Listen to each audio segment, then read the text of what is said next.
दारू पे फिसेकने दिन में मैं इस वक्त दिल से आपका स्वागत करता है। Good morning guys. आज है डे 93 या 94 एवरीडे ब्लॉगिंग चैलेंज। अबे अब उठ गए हम और नहा धो के रेडी हो गए हैं। मैं भी उठी हूँ क्या ना। मच्छर चूना लगा के देखिए दोस्तों अभी बन रहा है भाई सब्जी और इधर भी कुछ बना है भाई और रोटी बन रही है। हाँ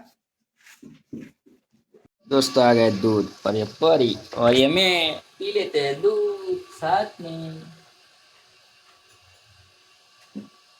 तो निकलते हैं अपनी बाइक शॉप की तरफ। बने रहना वीडियो में, लगे रहना वीडियो में और टिके रहना वीडियो में।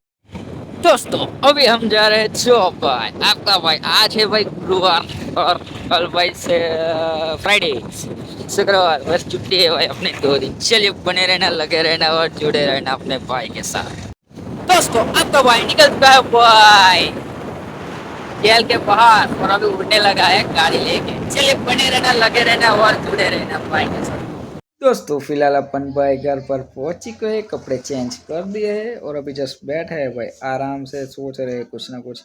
बने रहना, लगे रहना और देखते रहना अपने भाई को। ऐसा ही है भाई अपना वीडियो, गमे तो देख जो, ना गमे तो कर दे। दोस्तों आ गया भाई राइस और आलू बैंगन की सब्जी। दोस्तों इस वीडियो का इधर एंड करते हैं। ऐसे वीडियो देखने के लिए मिस चैनल को सब्सक्राइब कर दो, लाइक कर दो, शेयर कर दो। गुड बाय, टेक केयर, जय हिंद, जय भारत।